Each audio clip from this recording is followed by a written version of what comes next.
एक छोटे से गांव में एक गरीब किसान का लड़का रहता था जिसका नाम मुन्ना था। मुन्ना बहुत मेहनती और दयालु स्वभाव का था।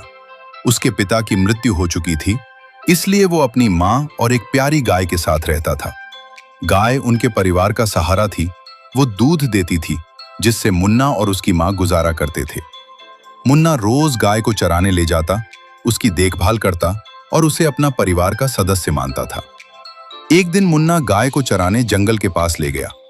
गाय घास चर रही थी और मुन्ना पास ही बैठकर उसे देख रहा था। अचानक गाय के पास एक जहरीला सांप आया। सांप बहुत भूखा था और गाय के थन से दूध पीने लगा। गाय दर्द से कराह रही थी, लेकिन चुपचाप सह रही थी क्योंकि वो स्वभाव से शांत और दयालु थी।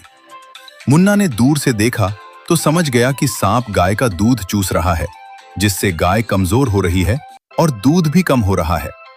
मुन्ना बहुत दुखी हुआ। वो सोचने लगा कि अगर ऐसा चलता सकता है, लेकिन मुन्ना ने सांप को मारने की बजाय दया दिखाने का फैसला किया। वो धीरे धीरे सांप के पास गया और प्यार से बोला, भाई सांप, तू भूखा है तो मैं तुझे दूध पिला देता हूं, लेकिन मेरी गाय को मत सताओ, वो हमारा परिवार है। सांप ने मुन्ना की बात सुनी और उसकी दया देखकर हैरान रह गया। आमतौर पर लोग सांप को देखते ही मारने दौड़ते हैं, लेकिन मुन्ना ने दया दिखाई। सांप ने दूध पीना छोड़ दिया और मुन्ना से बोला, तूने आज मुझे दया दिखाई है, जबकि मैं जहरीला हूं और लोग मुझे दुश्मन मानते हैं।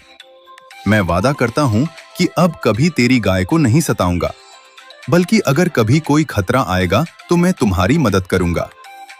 मुन्ना खुश हो गया। उसने घर जाकर मां को सारी बात बताई।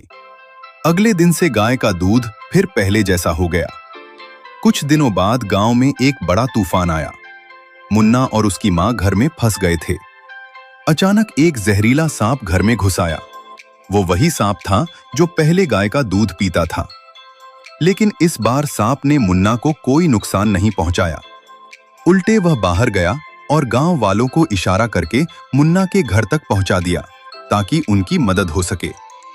इस तरह मुन्ना की दया ने न सिर्फ गाय को बचा लिया, बल्कि सांप को भी दोस्त बना लिया। फिर भी किसी ने लाइक और सब्सक्राइब नहीं किया।